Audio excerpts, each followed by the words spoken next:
बच्चों को दुआएं, बड़ों को सलाम। फ़िज़ा है मेरा नाम। You are watching morning with Fiza. नाज़रीन, सबसे पहले जो है आज हमारे प्रोग्राम में हम आगाज़ करेंगे सर्वाइकल का जो इशू होता है। मोस्टली हमारे जो गर्दन में एक पेन निकल आता है और बड़ी तकलीफ़ होती है, और मोस्टली लोगों को इस बात का आइडिया नहीं होता। लोग ये समझ रहे होते हैं कि शायद थकावट की वजह से जौन सहन है ये हो रहा है, ठीक है, या फिर कोई अगर हम आराम कर लेंगे, रेस्ट कर लेंगे तो फिर ये वैसे ही पेन ठीक हो जाएगा, या फिर उनको ये लगता है कि गलत हम पोजीशन में सो गए हैं, या फिर हम जो तकिए की पोजीशन है वो हमने सही नहीं रखी, मोटा तकिया ले लिया, छोटा तकिया ले लिया, नो ऑल दैट, या फिर गलत पोस्टर में जब आप बैठ जाते हैं तब भी आपको ये भी पेन जो है ना वो निकल आता है। ऑफिस में मोस्टली इस तरह का होता है, जब बच्चे पढ़ रहे होते हैं, लैपटॉप में बैठते हैं, यूज़ करते हैं, या फिर मोबाइल, इफ़ यू सी आप मोबाइल यूज़ करें, ठीक है, तो आप मोबाइल जब यूज़ करेंगे तो आप करते हैं ऐसे गर्दन झुका के, तो उस वक्त भी ना वो पोस्चर आपकी कंट्रोल में नहीं होता। अब मेडिकल साइंस ये कहता है कि जब आप अपनी गर्दन झुकाते हैं ना तो आपकी जो गर्दन है उस पर 27 किलोग्राम तक का वज़न पड़ सकता है। अब ये किस हद तक बात ठीक है या नहीं है, ठीक है, क्योंकि एंगल्स जब आपकी बॉडी के पोस्चर्स जो है ना वो जब ख़राब होते हैं ना तो बहुत सारी प्रॉब्लम्स जो है वो क्रिएट होना शुरू जाती हैं आपके लिए। तो सर्वाइकल की जो ये पेन है ना इसके बारे में आज बात करेंगे। डॉक्टर मरियम राना हमारे साथ मौजूद हैं। She is very pretty herself है ना, हमारे साथ एज अ फिजियोथेरेपिस्ट बात करेंगी। अस्सलाम वालेकुम। वालेकुम सलाम। कैसी है जी? मैं ठीक हूँ, आप ठीक है? अल्लाह का शुक्र है। हाँ, मगर मैं आपको बताऊँ ये सर्वाइकल पेन अगर किसी को हो जाए ना तो फिर कोई ठीक नहीं रहता, और फिर किसी से पूछो ना कैसे हो, बहुत आवाज़ारी से जवाब मिलता है। बिल्कुल तो ये पेन जो है ये मोबाइल जो यूज़ करता है उसको तो हर हाल में होता है, ऐसे ही तो है। अब ये आम लोगों को कोई प्रैक्टिस भी हो जानी चाहिए हमारी बॉडी लैंग्वेज की, कोई हमारी पोस्चर की, जिसमें हम इसको थोड़ा सा मैनेज कर सकें, वरना तो हर एक को पेन निकलेगा। बिल्कुल ऐसे ही है।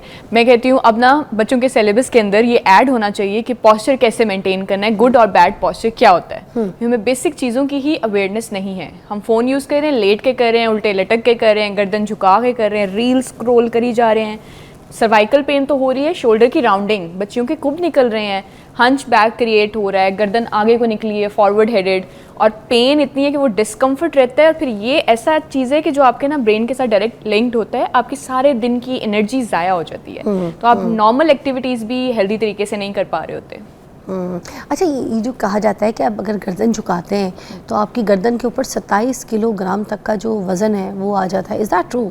It is true actually. जितनी आप बेंड करते जाओगे उस हिसाब से जैसे आप वेट अपनी गर्दन के ऊपर ढाल रहे हो, आपकी जो सर्वाइकल है posture, it is a S shaped, तो जैसे जैसे आप उसको गलत पोस्चर में रखते हो वो डिफॉर्मिटी की तरफ आ जाता है, आपकी जो जॉइंट्स हैं वो डिहाइड्रेट होते जाते हैं, जिसकी वजह से अर्ली डिजेनरेटिव चेंजिंग्स आने लग जाती हैं। मगर जो हमारी खोपड़ी, हमारा जो पूरा सर है, ठीक है, इसका वजन 27 किलोग्राम इतना तो नहीं होता, 27 किलो किस तरह आ जाता है? बस देखें, आपने अपनी गर्दन को बेंड किया हुआ है, आपने उस पर एक्सेसिव लोड बेरिंग की हुई है। अब वो एक्चुअली में 27 आप नहीं उसको कंसीडर कर सकते। एक्चुअल में होता क्या है कि हमारी सर्वाइकल के ऊपर जो है ना वो एक्सेसिव वेट आ जाता है। वो इस तरह से है कि आप जैसे गर्दन को झुका के रखोगे, सारी बॉडी का वेट उसके ऊपर आ गया, आपके कॉन्ट्रैक्टेड मसल्स कॉन्ट्रैक्ट हो गए हैं सराउंडिंग वाले, और वो फिर पेन ट्रिगर कर रहे हैं। तो वो एक रिलेटिवनेस होती है कि भाई इतना वेट अगर रख दो तो उतनी शार्प पेन और उतना वेट कैरी कर रहे होते हैं अगर हम गर्दन को झुका के बैठे हुए हैं लगातार।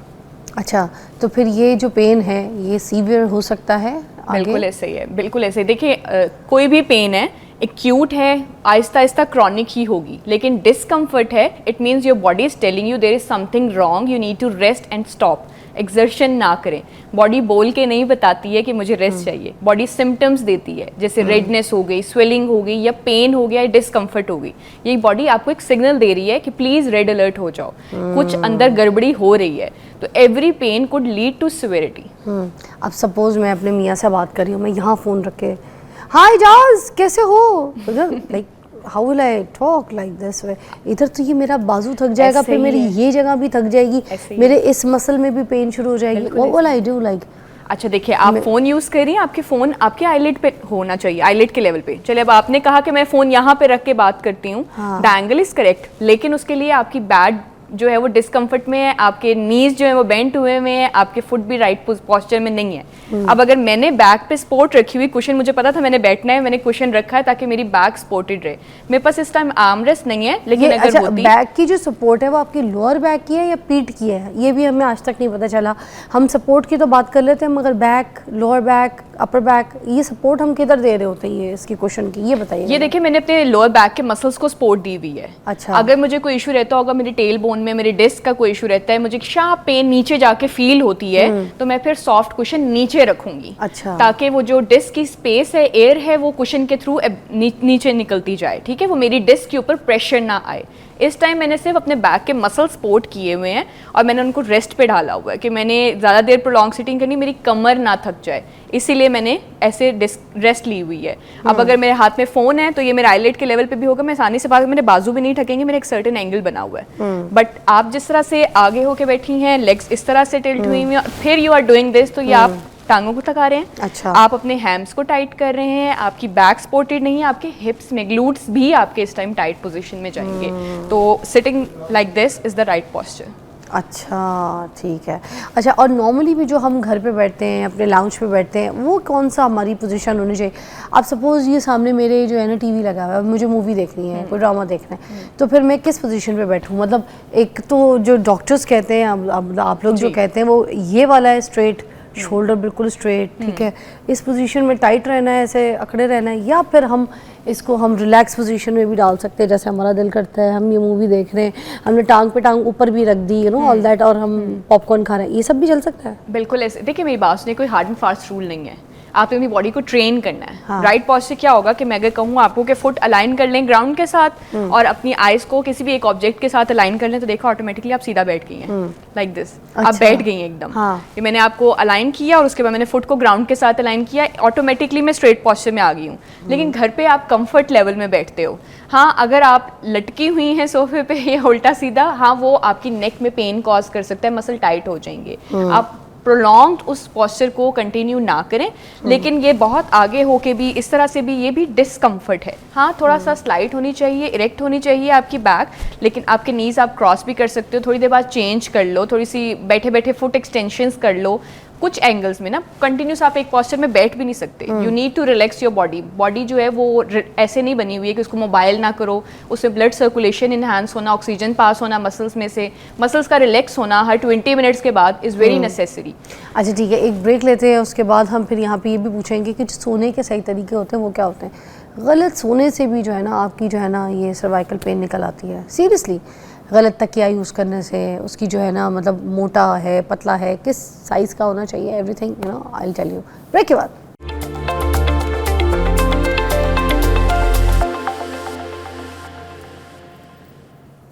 Welcome back, you watching morning with Fiza. और अब हम पूछेंगे कि जो सोने के सही तरीके होते हैं वो कौन से होने चाहिए? आपकी सर्वाइकल पेन में ख्याल से गलत सोने की वजह से भी हो जाते हैं, है ना? बिल्कुल ऐसे ही है।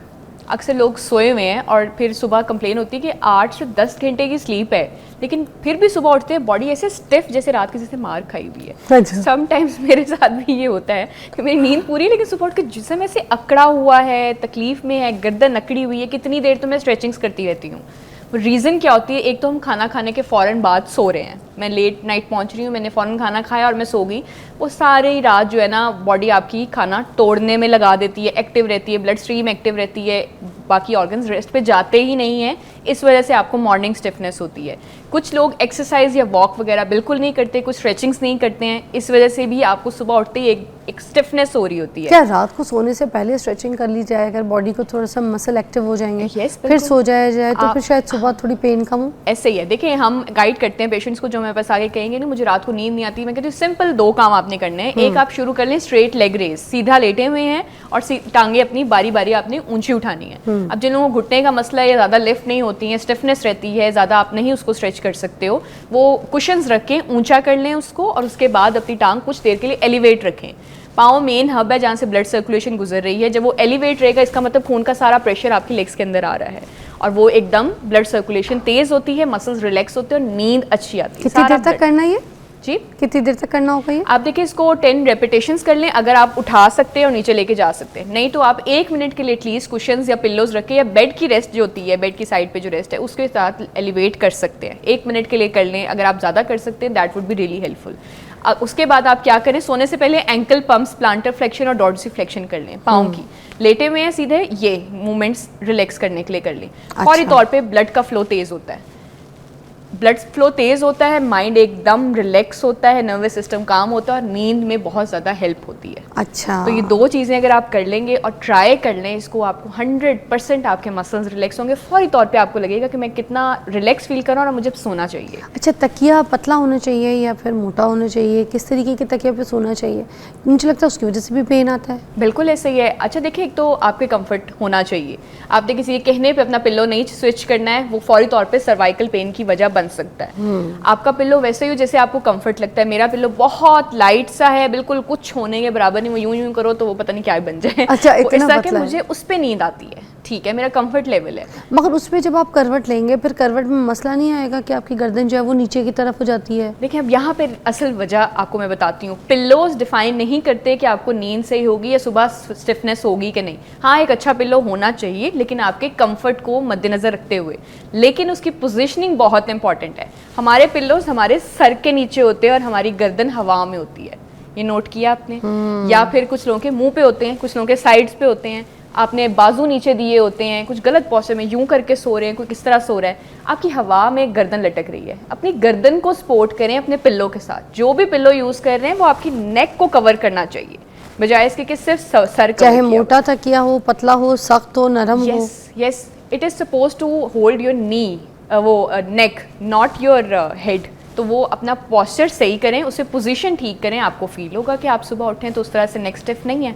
अच्छा, तो सपोर्ट हमें गर्दन को देना होता है जब हम तकिया रखते हैं? सर कवर हो, नो डाउट, लेकिन आपकी गर्दन भी कवर हो। गर्दन हमारी हवा में होती है, हम लोग सोए होते हैं, बिल्कुल बीच में लटक रही है, पिल्लो ने सर को ऊंचा किया हुआ है, गर्दन बीच में हैंग कर रही है, उसको कंफर्ट ही नहीं मिला, उसको सपोर्ट ही नहीं मिली। उसे रेस्ट पे जाना था ना उसका, वो भी है तो, लेकिन वो हमने उसको सपोर्ट दी नहीं है, तो वो हवा में लटकती रही बेचारी। और सुबह तक उठी तो स्टिफ हुए हुए थे, सराउंडिंग मसल्स भी टाइट हुए थे, शोल्डर भी खींचे पड़े थे।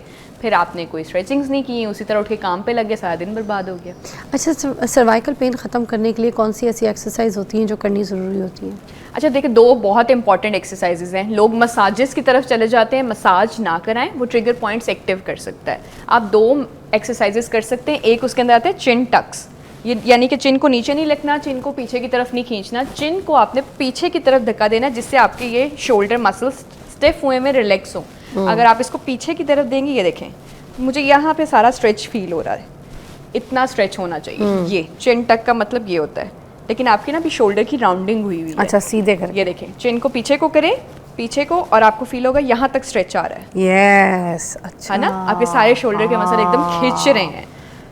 पीछे सर्वाइकल पे भी एक प्रेशर आया। यस, प्रेशर आ रहा है, that is the right way chin tucks करने का, ठीक है। अच्छा। आपने ये सिर्फ नीचे नहीं लगाना, उससे क्या होगा, ये देखें गर्दन का हंच आगे को आ रहा है, नीचे नहीं करना। इससे कुछ और हो रहा है, पीछे को धक्का देना है उसको, उससे आपके सारे सर्वाइकल के वो जो सराउंडिंग मसल्स हैं वो रिलैक्स हो रहे होंगे। अब फील होगा कानों तक जा रहा है, ऐसे ही है, स्ट्रेच फील हो रहा है, बिकॉज अभी भी आप सो के उठे तो वही स्ट्रेच आपके आ रहा है अभी। Very nice. उसके बाद हम इसमें करते हैं जैसे बच्चा अपना कंधा ऊपर उठाता है, ये श्रगिंग होल्ड करना है आपने इसको 10 सेकंड्स के लिए, और फिर आप रिलैक्स करेंगे। जैसे बच्चे कंधे ऊपर को उठा के रखते हैं, इसको होल्ड करें और फिर इसको इसमें नेक को कुछ आगे पीछे करना है? नहीं, कुछ भी नहीं, आपने सिर्फ बच्चे जैसे कंधे ऊपर उठाते हैं श्रग करना है लाइक दिस, और उसको रिलैक्स करें। अच्छा, इससे क्या हो रहा है हमें? इससे भी हमारा ये जो फॉरवर्ड हेड पोस्चर है वो ठीक होता है, नेक का जो नेचुरल कर्व है वो मेंटेन होता है। अच्छा। और मसल्स एक्टिव होते हैं। अच्छा, उनका स्ट्रेच होता है। तो ये 2 चीज़ें अपनी रूटीन के अंदर ऐड कर लें, आपका सर्वाइकल पेन चला जाएगा। ये करना हमें सुबह या फिर किसी भी टाइम जब हमें टाइम मिलता है? जब आपको लगे आसानी से कर सकते हैं कर लें, लेकिन मॉर्निंग की रूटीन सबकी होनी चाहिए बेसिक स्ट्रेचिंग्स की। अच्छा, कुछ वो भी होता है ना कि वो आगे माथे पे हाथ रख के तो ऐसे जोर लगाएं गर्दन से, और आप फिर आगे की तरफ प्रेशर दें सर को, और हाथ से आप पुश करें, फिर इसी तरह पीछे रख के भी पीछे की तरफ जोर लगाएं, समथिंग लाइक दैट। वो भी अच्छी होती है एक्सरसाइज या फिर बस नहीं? वो भी अच्छी है। देखें वो क्या किया जाता है, अगर कोई प्रैक्टिशनर, कोई फिजियोथेरेपिस्ट आपके पास मौजूद है, आप उसकी सुपरविजन में करें, देन वेल एंड गुड। अगर आप घर पे भी करें, लेट्स सपोज मैं खुद भी कर रही हूँ, क्या होता है समटाइम्स हो सकता है मुझे कोई सडन जर्क लगे, वो जितना जोर मेरा सर का लग रहा है उसके ऑपोजिट रेजिस्टेंस ना लगे तो कोई पट्टा खिंच सकता है, कोई नर्व कंप्रेशन भी हो सकती है। अच्छा, ये अगर किस तरह से किया जाए, अगर आप उल्टे लेटे हुए हैं और फिर अपने पिल्लो को कंप्रेस कर रहे हैं, दैट वुड बी हेल्पफुल। आप सीधा लेटे हुए हैं और फिर पीछे को पिल्लो को प्रेशर दे रहे हैं, वो हेल्पफुल होगा। आप साइड पे लेटे हुए हैं और फिर अपने पिल्लो के ऊपर जोर दे रहे हैं तो वो हेल्पफुल होगा। अगर आप खुद से हाथ से कर रहे हैं तो या तो जोर ज़्यादा लग रहा है या कम लग रहा है, दोनों में से एक की रेजिस्टेंस ठीक नहीं है, हाथ स्लिप हो सकता है, जर्क लग सकता है, हम तेज़ी से कर रहे होते हैं, हमें राइट एंगल्स नहीं पता तो कोई नर्व भी कंप्रेस हो सकती है। इसलिए राइट एंगल्स पे प्रैक्टिस करना बहुत इंपॉर्टेंट है। अच्छा, काफ़ी चीज़ें हैं, मतलब हमें लगता है कि हम कर लेंगे तो हम ठीक हो जाएंगे। कुछ चीज़ें हमें डॉक्टर से पूछ के करनी चाहिए, इसका मतलब फिजियोथेरेपिस्ट से पूछ के करनी चाहिए। यस, यूट्यूब पे देखें, हर चीज़ के लिए बहुत सारी वीडियोस हैं, हम खुद भी बनाते हैं, लेकिन वन साइज फिट ऑल नहीं होता। मैं नी के लिए बहुत सारी एक्सरसाइज बताऊंगी, लेकिन हो सकता है कि किसी को ऑस्टियोआर्थराइटिस हो, नी का इशू हो, उसके लिए वो मुश्किल हो, वो ना करनी हो, एक्सर्शन ना करनी हो, एक सर्टेन एंगल पे एक्सरसाइज करनी हो, उससे आगे नहीं करनी हो, तो वन साइज फिट ऑल नहीं होता। हर चीज़ देख के आप प्रैक्टिस नहीं कर सकते, आपको प्रॉपर एक फिजियो के पास जाना पड़ेगा। अच्छा, और ये जो गर्दन को पूरा घुमा के फिर वापस लेकर आया जाता है, फिर उल्टा एंटी घुमा के फिर वापस, तो ये सही है एंटी क्लॉकवाइज घूमना और ऐसे घुमाना पूरी गर्दन को? कहते हैं कि ये जैसे गर्दन है, इसके ऊपर ही आपकी नेक के साथ ही जो आपका सर लगा हुआ है, तो उसको ऐसे नहीं घुमा सकते, इस तरह घुमाते हैं तो वो बड़ा कड़ाके की आवाज़ें भी जो आती है, जिससे हमें लगता है कि शायद कोई कड़ाका निकल गया, आराम आ रहा है, मगर लोग कहते हैं गलत है। ये गलत प्रैक्टिस है। देखिए, अच्छा। इसका क्या पॉइंट है, मैं अगर गर्दन को नीचे से घुमाऊं, मुझे चक्कर ही आएंगे, उसके अलावा कुछ भी नहीं होगा। हाँ, आप नेक स्ट्रेच करना चाहते हो, ये देखें, शोल्डर को पीछे को रेजिस्टेंस दें, सर को ऑपोजिट, ये मैंने स्ट्रेच कर लिया, दैट्स इट, बहुत है। मेरी स्ट्रेचिंग्स हो गई हैं, ये मेरे शोल्डर की सुबह उठते ही स्ट्रेचिंग कर ली है, दैट्स इट। 2 चीज़ें कर लें, फिर चिन टक्स कर लें, फिर उसी तरह से श्रगिंग कर लें, और ज़्यादा ऐड करना चाहते हैं तो ये सुबह उठने के बाद एक दफ़ा शोल्डर की इनवर्ड और आउटवर्ड राउंडिंग कर लें। ये गर्दन घुमाने वाला सिस्टम नहीं, दिस इज नॉट राइट। उससे क्या होता है, ये सिस्टम अगर इस तरह से जो आवाज़ें आती हैं जिसको हमें लगता है कि हमें सुकून मिल रहा है, मगर लोग कहते हैं कि ये गलत है आवाज़ आना। देखिए, मैं बताती हूँ आपको, गैस के बबल्स होते हैं, वो पॉप करते हैं, वो जो कड़ाके निकालना कह लो या नकल्स क्रैक करना कह लो, वो क्या होता है, जस्ट उसको फिर वो कहा जाता है शैतान की तस्बीह भी है, तो इसके पीछे कोई साइंटिफिक उस तरह से नहीं है, ये सिर्फ एक चीज़ है जो आवाज़ार कर रही होती है, पॉपिंग साउंड समटाइम आती है, मुझे लगता है बड़ा रिलैक्स हो गया है, जैसे हम कायरो के पास भी चले जाएँ, पटाखे निकलवा लें, वो उसका कुछ भी नहीं है, वो सिर्फ बबल्स हैं जो पॉप कर रहे हैं, वक्ती तौर पे आपको अच्छा लग रहा होता है, लेकिन उसका कोई बेनिफिट नहीं है।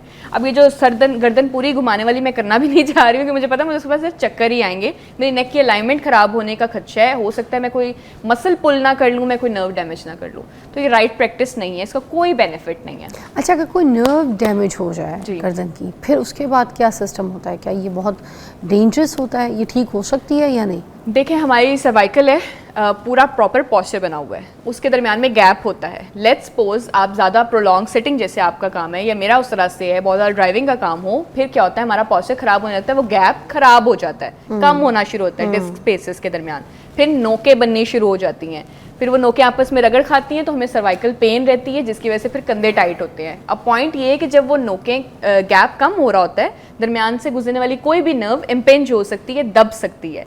जब वो दबी है तो सबसे पहले आपको सिम्टम आएंगे, आपकी हाथ की उंगलियां सुन होने लग गई हैं, जिनकी पाँव की उंगलियां सुन होती हैं, हाथों की उंगलियां, नर्व इम्पेंजमेंट है। तो उसके लिए फिर क्या करते हैं कि आप फिजियो के पास जाते हैं, फिर डिफरेंट मोडेलिटीज़ होती हैं, कुछ एक्सरसाइज स्ट्रेचिंग होती है जिनके ऊपर से नर्व के ऊपर से प्रेशर उठाया जाता है और फिर इसको दिया जाता है। नर्व डैमेज होना is a different thing, nerve impinge हो जाना, उसके ऊपर प्रेशर आ जाना, वो डिफरेंट थिंग है। तो दोनों के लिए डिफरेंट डॉक्टर्स हैं जिनको आप कंसल्ट करेंगे। और ये जो मेडिसिन होती हैं जो हम खा रहे होते हैं पेन किलर की, और कोई मसल्स के लिए खा रहे होते हैं, आपको पता है बड़ी सारी डॉक्टर्स लिख देते हैं, तो क्या ये सही रहती है, इनको खाना चाहिए या फिर इनका कोई सीवियर नुकसान हो सकता है? देखिए, ज़्यादा मैदे के मसले क्यों हैं, अब ज़्यादा एक्नीज क्यों हैं, ज़रा सर दर्द पैनाडोल उठा ली, नहीं पता वो सर दर्द के लिए लेनी भी थी कि नहीं, पहले वो चलती होती पोस्टान फोर्ड बहुत ज़्यादा इन थी, हर तरह का मल्टीविटामिन ले जा रहे हैं। मेरी mother she was taking potassium और सोडियम, ब्लड टेस्ट कराए तो पता चला कि ये तो एक्सीड हुए हैं, ये तो ढालने ही नहीं थे बॉडी के अंदर, हमें नहीं पता, हर तरह का मल्टीविटामिन खा रहे हैं, रूटीन बनाई हुई है और बैक टू बैक ले जा रहे हैं, कोई रूटीन नहीं है, सुबह कौन सा लेना था वो एब्जॉर्ब हुआ भी है कि नहीं, उसके साथ ऐड कौन सा करना था, हर तरह की मेडिसिन ले रहे हैं। मैदों के मसले, स्किन की एक्नीज और अजीब किस्म के जो आपके साथ इश्यूज चलने लगे हैं, डिफरेंट ऑर्गन्स इन्वॉल्व हो रहे हैं, वही वजह है कि आप मेडिसिन खा रहे हैं। उसकी बजाय अगर किसी भी पेन के लिए आप ऑर्गेनिक ट्रीटमेंट प्लान की तरफ शिफ्ट हों और एक अच्छी रेजिमेंट के साथ आप मल्टीविटामिन्स का इंटेक करें तो फ़ायदा भी देगा। मैं पूरा प्लान कर रही हूँ कि मैं एक क्लब इंट्रोड्यूस कराऊँ एक्सक्लूसिवली, जिसके अंदर जो है ना मैं एक्सपेंडेंसी लाइफ एक्सपेंडेंसी के ऊपर काम किया जाए कि आपकी मसल्स की ग्रोथ, उसकी एक्सीलेंसी के ऊपर काम किया जाए, जो राइट मल्टीविटामिन्स हैं वो बताए जाएँ। अगर आप अपना मैग्नीशियम, अपना विटामिन बी, अपना विटामिन डी और कैल्शियम इंटेक, ये 4 चीज़ें सही कर लेंगे, साथ जिंक भी ऐड कर लें, आपको महसूस ही नहीं होगा कि आपको थकावट हुई है, आपके मसल्स टाइट होते हैं या आपको क्रैम्प्स हैं। अब ये हमारे बेसिक नॉलेज हमें नहीं पता है। आपका B12 होना भी सही है, ज़रूरी है। आपकी मसल्स का रिलैक्स होना, उसका ग्रूम करना, उसकी ग्रोथ होना, उसकी ब्लड सप्लाई अच्छी होना बहुत इंपॉर्टेंट है। इसमें डी की भी जरूरत होगी ना? बिल्कुल ऐसा ही है। विटामिन डी जॉइंट्स की हेल्थ के लिए बहुत ज़्यादा इंपॉर्टेंट है। और कैल्शियम को एब्जॉर्ब करने के लिए विटामिन डी कैल्शियम के साथ ज़रूरी होता है। एब्जॉर्प्शन अच्छी होती है, उसके बगैर ले रहे हो तो कोई फ़ायदा नहीं। नाश्ते से पहले कुछ लेने वाली होती है, कुछ नाश्ते के बाद वाली होती है, हमें नहीं पता होता। हर चीज़ अंदर डाली जा रहे हैं, हर चीज़ पूछ के। ज़बरदस्ती आपने हर चीज़ नहीं खानी कि आपकी फ़लानी दोस्त जो है वो कोई दवाई खा रही है, कोई मल्टीविटामिन ले रही है तो आप भी शुरू कर दें। आपने पूछ के लेनी है, क्योंकि आपको क्या पता कि आपके टेस्ट आपको क्या कहते हैं, आपकी बॉडी की फंक्शंस आपको क्या कहते हैं। तो हर चीज़ पूछ के। एक ब्रेक के बाद मिलते हैं। Thank you so much Mariam. Thank you. Thank you.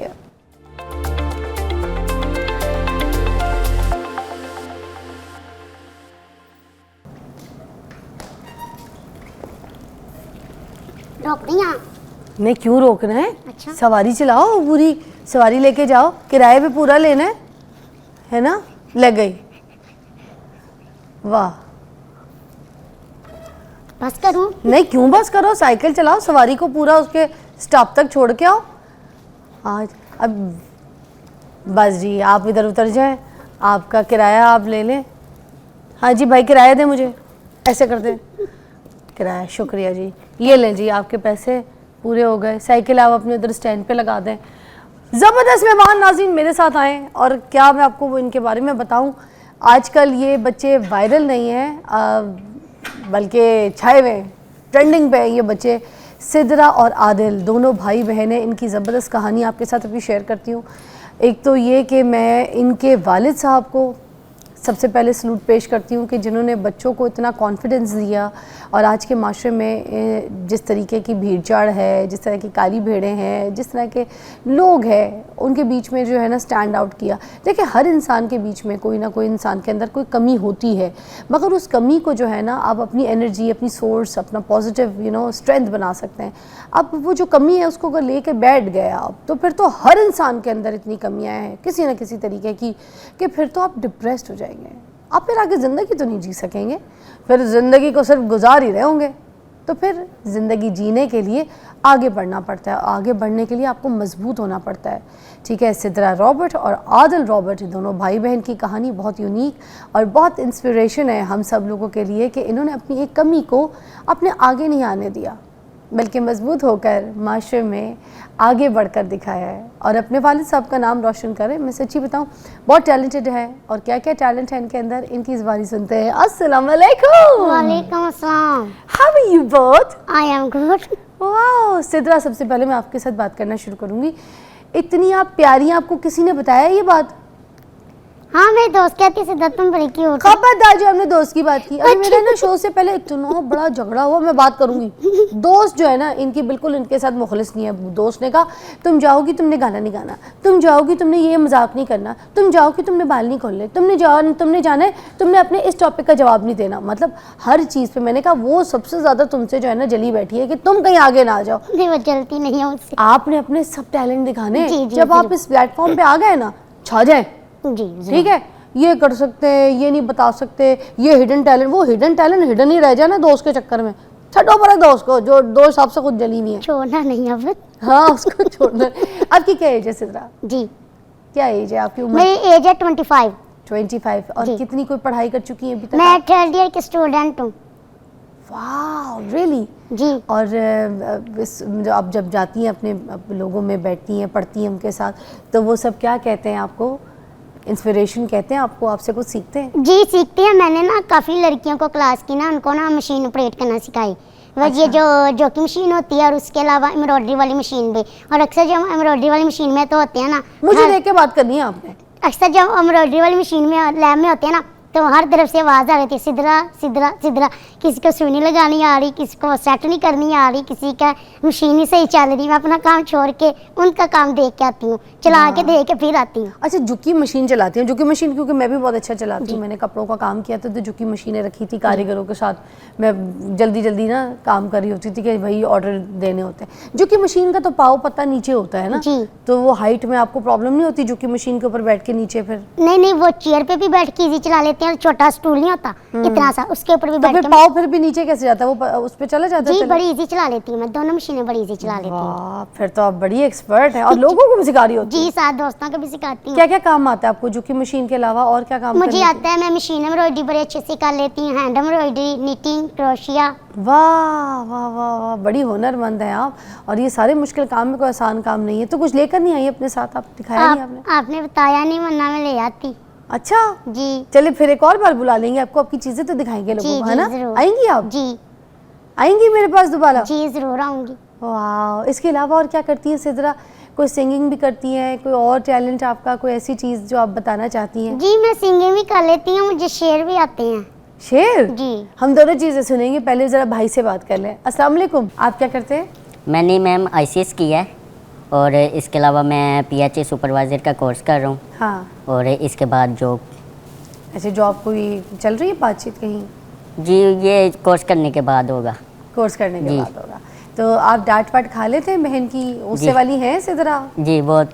Put खाइए, कोई पिटाई हाँ, हैं? किस बात पे बहुत गुस्सा होती हैं? बस ऐसे ही है, ऐसे किसी मुझे भी जब बात तंग पे। करते हैं फिर मुझे गुस्सा आ जाता है। क्या कभी तंग कभी करता है ये? मुझे एम छेड़ते रहते हैं, क्या बोलता है? एम छेड़ते रहते हैं, तंग करेंगे तो मैं ये वो क्या तंग करता है? जिस बात से मुझे चिढ़ आती है। कभी कभी मैं जब मेरा मूड नहीं ना होता तो मुझे जब छेड़ते हैं ना ये, और जो मुझसे छोटा, ये सबसे छोटा है ना, हाँ। ये उससे छोटा है, उसकी तो अच्छा। शादी भी, उसका एक बेटा भी है, है तो प्यारा सा। वो जी। कितने साल के है? वो अभी 5 माह का है हमारा बेबी। नहीं नहीं, बेबी जिसकी शादी हुई है वो कितने? वो इससे बड़ा तो वो है 21-22 का। 21-22 का? उसकी जी। शादी हो गई? जी, उसकी उसका शादी क्या हुई। नाम है? उसका नाम है साजिद रवर।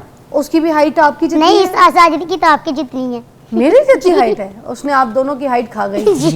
आप दोनों की हाइट ले गया वो, मुझे लगता है ना? जी जी। अच्छा, तो फिर तो 3 हैं आप लोग? जी। वाह, या और भी हैं? नहीं और नहीं, और तो बड़े लंबे लंबे, वो देखिए एक साथ भी आया हुआ है।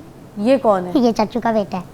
ये भी सही है, हाँ, जी। चाचू का बेटा कहते हैं, ये भी लंबे लंबे। अच्छा, तो आप मुझे बता रही थी कि फिर आपका क्या प्लान है? आपने आगे शादी करनी है?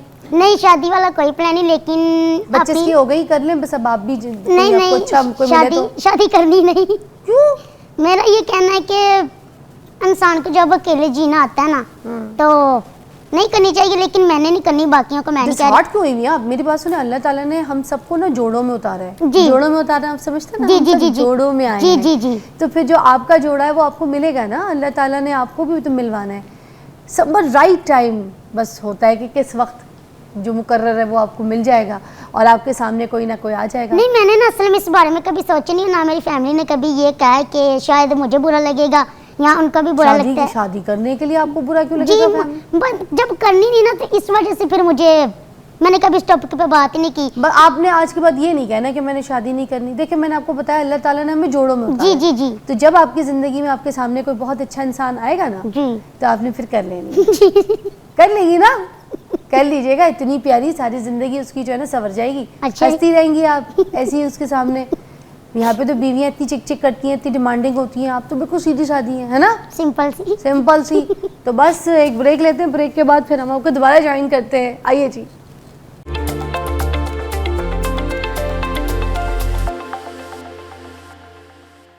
इधर आए आप, इधर आए। एक और शेर आपका मुझे सुनना है, जरा साथ पास बिठा के एक और शेर। हाँ जी, सुनाए। कहता है बहुत दूर निकल गए रिश्ते निभाते निभाते, खुद को खो कहते दिया, हैं बहुत दूर निकल गए रिश्ते निभाते निभाते, खुद को खो दिया अपनों को पाते पाते। खुद को खो दिया अपनों को पाते पाते। लोग कहते हैं हम मुस्कुराते बहुत हैं, लोग कहते हैं हम मुस्कुराते बहुत हैं और हम थक गए दर्द छुपाते छुपाते, और हम थक गए दर्द छुपाते छुपाते। तुम खुद लिखती हो? नहीं, लिखती नहीं हूँ, लेकिन पढ़ती हूँ। पढ़ती हूँ। मुझे शेर व शायरी बड़ी अच्छी लगती है। कौन आपका फेवरेट शायर है? मेरा फेवरेट शायर भी कोई नहीं है, लेकिन मुझे जब शेर आ जाते हैं आगे, मतलब मोबाइल यूज़ कर रही होती हूँ तो मुझे बड़ी अच्छी लगती है, मैं कुछ सेव भी कर लेती हूँ। और अक्सर जब क्लास में होते हैं तो मेरी क्लास के और भी लड़के हैं जिनको शेर शायरी का शौक है, उन्होंने तो डायरी के ऊपर लिखा है, मैं कभी लिखती नहीं हूँ तो मोबाइल में सेव कर लेती हूँ। तो वो अक्सर कहेंगे सिदरा शेर है, और जब शेर सुनाते हैं तो मैं बड़ा खुश होती हूँ, वो भी बड़ा खुश होती हैं। तो वो अक्सर ये कहेंगे सिदरा शेर है, शेर है। सिदरा, आपके पेरेंट्स क्या करते हैं? मेरे पेरेंट्स ये करते हैं कि बाबा मेरे पहले तो लेबर मैन थे, लेकिन अब मेरे बाबा जॉब करते हैं हायर एजुकेशन के महकमे में, उन्हें 3-4 महीने हुए जॉब करते हुए। अच्छा। तो मामा मेरी, हम GR में रहते हैं ना, हाँ। तो आपको पता वो सरकारी एरिया है। हाँ। तो वहाँ मेरी मामा ना अंदर किचन में काम करती है मैडम के साथ। वाह, और उनको कुकिंग सब आती है? आपकी मामा बड़े एक्सपर्ट खाने नहीं, बनाती हैं? एक्सपर्ट खाने नहीं बनाती, लेकिन ना क्या नाम लेती हैं वो ना, बड़े सिंपल सा खाना खाती हैं। अच्छा, जो हमारे मैडम लोग बड़ा सिंपल खाना खाते तो हैं। मामा भी सिंपल खाने बनाती जी, है? और मज़ेदार खाने मेरा बड़ा भाई बनाता है, वो बड़े टेस्टी खाने बनाते हैं? जी। अच्छा, तो तुम अपने भाई के हाथ के खाने खाते हो? जी जी, जब ये कौरमा वगैरह बनना होता है, बिरयानी कुछ भी बनाना होता है ना घर में हाँ, ऐसा, हाँ। तो वो उसने खुद ही बनाना होता है फिर। तो आपको कुछ भी नहीं आता? नहीं, मैं भी ऐसे सिंपल खाना बना लेती हूँ, ये मैंने कभी नहीं बनाया। अच्छा, तो वैसे जो आप बनाती है तो फिर आपके हाथ का सब कौन सा जो है ना फरमाइश करते हैं कि दाल खानी है, बिरयानी खानी है? नहीं, बिरयानी की तो कभी फरमाइश की, लेकिन दाल चावल आलू मटर ये जो है ना, ये मैं खुद बना लेती हूँ और अपने खाने के मुताबिक, और इन दोनों को भी पसंद आ जाता है। मैं हम ना मिर्च बहुत कम खाती हैं, तो मैं अच्छा। बहुत कम डालती हूँ, तो इनको पसंद आ जाता है दोनों को। और मैं इतना मिर्चें खाती हूँ, हम कराची वाले, कराची में थोड़ी सी स्पाइसी चीज़ें ज़्यादा खाई जाती हैं ना, चटोरे होते हैं हम लोग। जी जी। तो हम बड़ी चटपटी चीज़ें खाते हैं। अच्छा, ज़रा कोई चटपटा सा गाना तो सुनाइए अब हमें। गाना सुनाना पड़ेगा? सुनाए, छोड़े अपनी दोस्त को। नहीं, दोस्त ने गाने के लिए दोस्त ने कुछ मुझे उसका नाम बताएं, देखें मैं भी उसके साथ कितनी लड़ाई करती हूँ। नहीं, नाम ना बताएंगे, मना है जी। उसने मना किया है। मैं आपको और कौन सी उसकी शक्ल आ रही है, नाम बताएं, मैं उसकी से अभी देखे कितनी लड़ाई करनी है मैंने मैं उसके आपको साथ। बाद में बताऊंगी। बाद में बताएंगी? अच्छा ठीक है, चलिए फिर गाना तो अभी सुना देना, बाद में भले आप उसका नाम, अभी गाना तो सुनाए कोई नूरजहां का सुना दे, नूरजहां जी का। ये मुझे आता है, सुन मंजली की मिठड़ी तान। आ जाए, सुनाए। हाँ जी। सुन मंजली दी मिठड़ी तान वे, मैं तो हो गई कुर्बान वे, मैं तो हो गई कुर्बान वे। सुन मंजली दी मिठड़ी तान वे, मैं तो हो गई कुर्बान वे, मैं तो हो गई कुर्बान वे। वंजली दी तान विच रो तेरी बोल दी, उमरां दे कज्जे होए पेत पई खोल दी।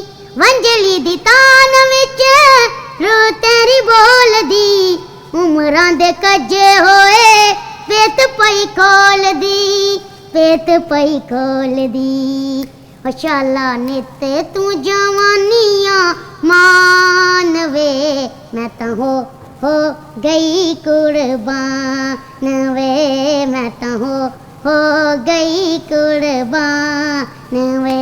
सुन मंजली दी मिठड़ी तान वे, मैं तो हो गई कुर्बान वे, मैं तो हो गई कुर्बान वे। अच्छा, आप जैसे हम लोग कुर्बान बोलते हैं ना उर्दू में, जी। आप पंजाबी में शायद कुर्बान कहते हैं, आप लोग कुर्बान, है ना? नहीं पता नहीं, लेकिन मैं जब गाती हूँ तो ऐसे कुछ लफ्ज होते हैं हाँ, जो आपने ऐसे बोल क्योंकि देती हूँ। कुर्बान को कुर्बान कहा है, तो जी। मेरे ख्याल से पंजाबी में कुर्बान कहते हैं, उर्दू नहीं, में पंजाबी कुर्बान। में भी इसे कुर्बान ही कहते हैं, लेकिन तो जब आप क्यों फिर कुर्बान कुर्बान कही जा रही थी? वो जब- और मैं उस पे बड़ा कुर्बान कुर्बान कुर्बान भी हो रही थी। आप क्या करती है? अच्छा, आपका इंटरव्यू आपकी बहन लेंगी, ठीक है? भाई से पूछो क्या पूछना है, आज तुम इस होस्ट की चेयर पे बैठी हो। नहीं, मैंने इससे क्या पूछा, जगह है या दूर? वैसे मुझे तो इसकी लाइफ के बारे में सारा कुछ पता है, क्या? किसने क्या करना है और आगे ये क्या करने वाला है। क्या करने वाला है? हमारी एक दूसरे के साथ डिस्कस होती रहती हाँ। है, ये है। और जो भाई मेरा घर है ना, जिसकी शादी हुई है, हाँ। हम तीनों ना इकट्ठे ही रहते हैं, और हम तीनों को पता होता है कि इसने क्या करना है या क्या करने वाला है। तो इसका भी बताए ना फिर, इसकी कहानियां। ये जब इसने सोचा था ना जॉब का, आपको पता है कि अब महंगाई भी बहुत ज़्यादा और बंदे को ये चाहता है कि मैं अपने पाँव पे खुद खड़ा हूँ, 100 बंदे की खड़े होके दिखाएं, खड़े अपने पाँव पे खड़े जो नहीं है वो। नहीं, ये बात ठीक है, लेकिन आपको पता ना कि हर इंसान की ज़रूरतें होती हैं जो वो चाहता है कि मैं खुद पूरी करूं। तो महंगाई बहुत ज़्यादा है और ये मुझे कहता था मैंने जॉब करनी है, तो पहले ही मैं इसके लिए ट्राई मार रही थी, कहीं नहीं मिली। हाँ। तो इसने देखा, वो ना पार्क में जाता है ना, हाँ। तो वहाँ ना ये कुछ लोगों से मिलता है, भाई लोगों से, अंकल लोगों से, तो क्या करते हो आप? तो वैसे ही जाता है। अच्छा, तो लोगों से इंस्पिरेशन के लिए। जी। अच्छा, आप अपने बारे में बताएं, वरना तो बोलने नहीं देंगी आपको, मुझे समझ आ गया है। जी जी। तो मैं उधर पार्क में जाता था, तो एक बंदा था जो मेरा दोस्त था, तो उन्होंने मुझे ये आइडिया दिया कि आप ना ये सुपरवाइज़र का कोर्स करें और उसके बाद जॉब को अप्लाई करें, आपको मिल जाएगी। अच्छा। तो उसने मुझे आइडिया दिया, तो मैंने घर जाके सोचा, तो फिर मैंने उधर जाके अप्लाई किया, तो उन्होंने मुझे क्लास में रख लिया, एडमिशन हो गया मेरा। अच्छा। तो अभी वो 3 माह के बाद कंप्लीट होगा और उसके बाद फिर जॉब होगी। अच्छा, कभी कोई ऐसे आप लोगों को छेड़ता है हाइट की वजह से, कोई आवाज़ें कसता है, कोई बातें कसता है, कुछ कहता है? जी मैम, दोस्त वगैरह जो हैं वो तो जो आपको मजाक में कहेंगे वो आपको पता चल जाएगा। अच्छा। और जो तंज भी करेंगे तो आपको पता चल जाएगा। तंज में कोई कहता है? बातें जी जी, करते कुछ हैं? लोग कह देते क्या हैं, तो कहते हैं? यही कि हाइट को लेके मसला करते हैं। तो मैंने कभी गुस्सा तो नहीं किया, आवाज़ें लेकिन कसते हैं? जी जी, आपको तो भी तंग कभी करते जी हैं? जी, मैंने कहा वैसे बहुत लोग मिलते हैं। किस हर तरह की रोज़ बातें आते करते हैं, जाते। क्या कहते हैं? अक्सर ना जब आ रहे होते हैं ना, साइकिल पे जा रहे होते हैं, आपको पता सब जा रहे होते हैं बाइक पे, तो मैं ना कल भी जब मेरा इंटरव्यू हुआ तो मैंने यही बात की कि चलो एक यंग लड़का या लड़की ने ये बात कर दी, तो बंदा कहते चल यार अभी तो इसकी तो उम्र शुरू हो रही है, तो इसे नहीं पता। लेकिन जब अंकल लोग ऐसी बातें करते हैं ना, तो मुझे सच में बड़ा अफसोस होता है उन लोगों पे कि आपने तो उम्र गुजारी है, तो आप किसी के बेटे बेटी को या बच्चे को देख के ऐसी बात कैसे कर सकते हैं? बिल्कुल नहीं करनी चाहिए। ऊपर से जब उनके पीछे कभी बच्चे बैठे हैं तो उन्हें भी कहेंगे ये बात है। तो मैं ये कहती हूँ कि ये बात गलत है। चल एक यंग लड़का या लड़की ये बात कर लेना तो उसका चल जाता है। तुम्हें ज़्यादा बुरा ये लगता है कि बड़े भी क्यों करते हैं? वैसे अंकल। ना किया करें। मैंने आपको बताया ना, कमियां हर एक इंसान के अंदर है, मगर यही है कि आप अपनी कमियां जो है ना छुपा लेते हैं, और कुछ लोग अपनी कमियां छुपा नहीं पाते, मगर उस कमी को स्ट्रेंथ बना के ये बच्चे आगे आए, तो इनको अप्रिशिएट करें, माशरे में जगह दें प्लीज़। जगह समझते हैं ना, जगह दें किसी को रास्ता, ताकि वो भी आगे बढ़ सके, अपनी ब्रेड एंड बटर कमा सके और इज़्ज़त की एक जो है ना अपनी ज़िंदगी गुजार सके। Please I request, I hope आपको हमारी इस सेगमेंट से बहुत इंस्पिरेशन मिली होगी। They are beautiful, they are very nice. इनके फादर ने इनकी बड़ी अच्छी परवरिश की है, बच्चे बहुत अच्छे आगे बढ़ रहे हैं, सिर्फ हमने रास्ता देना है, रास्ता बंद नहीं करना। ब्रेक के बाद मिलते हैं।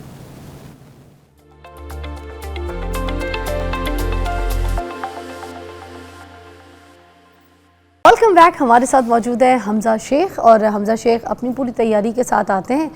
आज हम इनसे बात करेंगे ऑयल्स के बारे में, डिफरेंट किस्म के ऑयल्स। देखें, खुश्क मौसम शुरू हो गया है, अभी जो ये गर्मियाँ है ना, एक तो गर्मियाँ होती हैं आपको पता है वो जो जून जुलाई वाली सख्त गर्मियाँ, मगर उससे पहले की जो गर्मियाँ होती हैं ना वो बड़ा खुश्क सा ड्राई सा मौसम होता है, बाल आपके ड्राई हो जाते हैं, आप डाई कराते हैं जाके तो आपको लगता है कि शायद डाई में कोई मसला था जो बाल जल गए, फिर आप कोई शैम्पू यूज़ करते हैं तो आपको लगता है शैम्पू हमने शायद हमारा जो है ना ये ख़राब हो गया, हमारे सर पर सूट नहीं कर रहा, इस वजह से बाल खुश्क हो रहे हैं, ब्रेकेज हो रही है, बहुत सारी। इसी तरह ये बाल जो हमारे मसले क्रिएट करते हैं ना, ख़ास तौर पे इस मौसम पे, हम उनके ऊपर आज शो कर रहे हैं। ज़बरदस्त है, देखिएगा ज़रूर, और इसकी रील्स सेव कर रखिएगा क्योंकि ये आपके लिए कारआमद है। अच्छा जी, हमजा शेख कैसे हैं? जी बिल्कुल ठीक ठाक, आप सुनाएं कैसी हैं? शुक्र अल्हम्दुलिल्लाह। आज जो ज़बरदस्त मेरा फेवरेट शो होने लगा है बिल्कुल। ऑयल्स के ऊपर, उसमें मुझे बता दीजिए कि एक तो हम करेंगे बाल लंबे करने वाला तेल, जी है ना? हम लेट्स स्टार्ट विद जो आजकल बहुत एक मेजर इशू आता है ह्यूमिडिटी की वजह से, और अदरवाइज दैट इज डैंड्रफ। अच्छा। और खेपड़ों वाली डैंड्रफ, फंगल डैंड्रफ। अब लोग कहते हैं जी खुश्की, ये खुश्क मौसम में आई, पर actually dandruff is form of fungus. इसका खुश्की से कोई लेना देना नहीं है। ये जो हमारे ऑयल ग्लैंड सर पे जो ऑयल्स रिलीज होते हैं उसकी वजह से, सीबम की वजह से जो सर में जो एक एक्यूमुलेशन ऑफ वो सारे ऑयल्स होती है, उससे फिर डैंड्रफ की फॉर्म्स बनती हैं। अच्छा। एक होती है फ्लेकी डैंड्रफ, एक होती है जो स्किन के साथ ग्रो करती है, वो फंगल होता है। अच्छा। फंगल इन्फेक्शन होता है, तो हमने उसको ट्रीट करने के वो लिए जो फंगल इन्फेक्शन होता है वो पापड़ी की तरह उखड़ रहा होता है ना, एग्जैक्टली। और फिर जब आप उसको उतारते हो तो फिर नीचे से ब्लीडिंग भी होती है और जख्म बनते हैं। Okay. Yes, and which is इसको डर्मेटाइटिस कहते हैं। और ये बहुत इट्स वेरी डेंजरस। इससे एरियाटा एलोपेशिया और दूसरे मसले मसाइल भी शुरू हो जाते हैं। फिर ग्रेजुअली यही जो फंगस है ये आपके आईब्रोज में, कानों के पीछे और कानों में भी आना दाढ़ी शुरू में हो भी आ जाता सकता है। है, मर्दों तो के। हाँ जी, खवातीन के भी। तो इसमें हम एक बहुत ही ज़बरदस्त नेचुरल चीज़ें यूज़ करके हम एक बहुत ही बेहतरीन हम आपको ऑयल बताएंगे। उस ऑयल से एक हम प्रोटीन पैक बताएंगे और एक सूदिंग मास्क बताएंगे वाह। उसी ऑयल से। अच्छा। और उसके बाद हम एक बहुत ही ज़बरदस्त किस्म का एक एलमंड पैक करेंगे देसी घी के अंदर, बादामों को पका के उसके अंदर एलमंड ऑयल ऐड करके। तो ये वो जो बादामों को साड़ के बनाते हैं, एग्जैक्टली वो सर की ताकत के लिए भी अच्छा उसके होता है। लिए जनरली सूदिंग। और आपके जो ड्राई एंड डैमेज हेयर हैं, जो डाई की वजह से या जब आप कट डाउन कराते हो या कोई इस तरह का जो भी एक हैवीली ट्रीटमेंट आप बालों पे लेते हो, जिस तरह केराटिन वगैरह है, पहले तो बहुत अच्छा लगता है, पर जब वो वक्त गुजरता है तो स्ट्रैंड ब्रीक होती जाती है आपके बाल की, क्योंकि वो क्यूटिकल खोल के आपके बालों को ट्रीट करते हैं। तो फिर ये चीजें आपको जरूरत पड़ती है। रिबॉन्डिंग है, रिबॉन्डिंग है कि देखिए रिबॉन्डिंग वगैरह जो परमानेंट ट्रीटमेंट्स है ना, ये वो कहते हैं जी सेफ है, हम आपको ये करें, पर नहीं, ये आपका क्यूटिकल खोलते हैं। क्यूटिकल खोलने के बाद बाल को ड्राई बिल्कुल डैमेज करके, तो उसके बाद ऐसे परमानेंट केमिकल्स लगाते हैं जिससे वो जो आयरन करते हैं, जो इफेक्ट होता है वो परमानेंट हो जाता है। तो एग्जैक्टली इस डैमेज बाल तो मर जाता है फिर, एग्जैक्टली डेड। बिल्कुल आपने देखा नहीं कि जब जो कर्ली बालों वाले लोग रिबॉन्डिंग या केराटिन कराते हैं, जब उनके नए बाल आते हैं तो बाल पीछे से कर्ली होते हैं और आगे से बिल्कुल ऐसे झाड़ू के तिनकों की तरह खड़े होते हैं, डेड, ड्राई एंड डैमेज्ड होते हैं वो। अच्छा। तो उसके लिए हम बताएंगे एक रीग्रोथ ऑयल बताएंगे बहुत जबरदस्त किस्म का, जिसके अंदर हम एक ब्लेंड ऑयल्स का बनाएंगे। उसके अंदर हम रोजमेरी और साथ मेथड़ों को पकाएंगे और बेहतरीन आपका एक हेयर ऑयल बन जाएगा जो आप रख सकते हैं आराम से, और उसको आप यूज कर सकते हैं डिफरेंट फॉर्म्स में अपने ड्राई और डैमेज्ड बालों को। अच्छा, रीग्रोथ जो ऑयल है उसके बारे में कहा जाता है कि जैसे 30-35 के बाद जो है ना बाल दोबारा ग्रो सही से नहीं करते। बिल्कुल बिल्कुल सही बात है। बिल्कुल 25 के बाद ही आपकी जो डीजेनरेटिंग ऑफ आपके सेल्स है ना, वो 25 साल की उम्र के बाद शुरू हो जाती है। अच्छा। ठीक है, रिपेयर आपकी बॉडी का स्लो होता है और 35 के बाद मजीद स्लो हो जाता है, 45 के बाद मजीद स्लो हो जाता है। तो हम नेचुरल अच्छी चीजें इस्तेमाल करके अपने आप को फिट, अपना कोलेजन और अपना बायोटिन वगैरह पूरा कर सकते हैं टॉपिकल ट्रीटमेंट्स के साथ भी। अच्छा, हाँ, क्योंकि कुछ लोगों की एज में भी बाल बड़े घने होते हैं। और फिजा एक बहुत एक ऑटोइम्यून डिजीज है एरियाटा एलोपेशिया। ठीक है, एलोपेशिया तो होता है ना कि बाल झड़ हो गया आपकी जगह, पूरे सर में थिनिंग हो गई। हाँ, ये क्या है? एरियाटा एलोपेशिया होता है जो टारगेटेड एलोपेशिया, जो जिस तरह यहाँ से एकदम बाल गायब हो गए दाढ़ी में से, सर में से एकदम एक पैच बन गया। अच्छा। तो हम उसको ट्रीट करने के लिए, और ये आजमाया हुआ टोटका है, ये मेरी फैमिली में बहुत इमीडिएट हमारी एक कज़न है, उन्होंने मुझे ये टोटका बताया है और उनके बच्चों में ये प्रॉब्लम आई थी और उन्होंने इसको यूज़ किया और माशाल्लाह जब उनके बाल देखें बेहतरीन है, उनके पूरे पैचेस बन गए थे बाल झड़ के।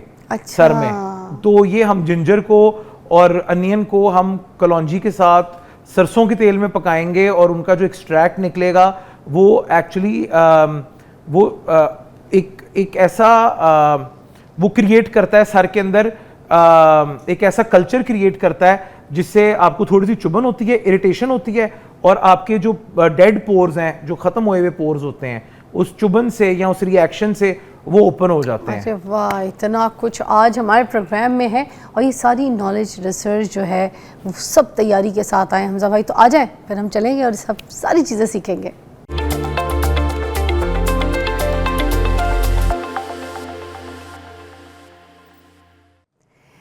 Welcome back. एंटी डेंड्रफ और एंटी फंगल जो है यहाँ पर ऑयल बनने लगा है जो कि आपकी वाकई डेंड्रफ ठीक कर देगा ना, और एग्जैक्टली कर देगा। अच्छा, मैं आपको इसका बताता हूँ, हमारे पास ना एक हमारे लाला काम करते थे, लाला मिर्जा नाम था उनका, तो उनके सर पे ये ना खेपड़ों वाली डेंड्रफ नजर आती थी। खेपड़ों? वो मतलब जो जिनके अंदर जो है ना पैचेस बन जाते हैं। अच्छा। तो मेरी वालदा ने फिर हमें ये चीज गाइड की कि करेला काटता है और एंटीसेप्टिक मैं आपको सब बताता हूँ, आप देखिएगा इससे हमें कितना अफादा होगा। अच्छा, करेला। सबसे पहले हम इसमें डालेंगे, ये देखें, थोड़ा सा नीम का तेल, ठीक है, 1 टेबलस्पून, थोड़ा सा सरसों का तेल, तकरीबन 1 टेबलस्पून, सही है। और इसके अंदर हम ये आग, एक तो हमारे माशाल्लाह स्टूडियो का जो स्टोव है ना, हाँ, ये बड़ा तेज है। हाँ, ये देखिए, इतना हल्की आग पे हमारा अच्छा। शो देखने के बाद लोगों को भी इतनी कोई आग लगती होगी जितनी यहाँ पे चूल्हे में। अच्छा जी, ये देखें, इसके अंदर हम ऐड करेंगे करेला इतना सा, क्योंकि भी हम सिर्फ एक सर का एक टाइम का मास्क बना रहे हैं, ठीक है। तो इसके अंदर हम डालेंगे करेला और इसके साथ इसके अंदर जाएगी हल्दी। ओके, जब हल्दी वो बोले तो उसका मतलब है कि किचन वाली हल्दी। जब हाँ। आंबा हल्दी बोलेंगे आंबा तो हल्दी फिर नहीं, तब आंबा हल्दी इज ऑलवेज बेटर। अगर वो ना हो तो किचन वाली हल्दी जो है अच्छा, वो काम करती है। एग्जैक्टली काम करती है। ये ठीक देखें, है, ये इसके अंदर नीम का तेल गया है, सरसों का तेल गया है, साथ हमारी हल्दी गई है और करेला गया है। ओके। और हम इसके अंदर एंड में डालेंगे लेमन जब ये पक जाएगा, ठीक ओके। है।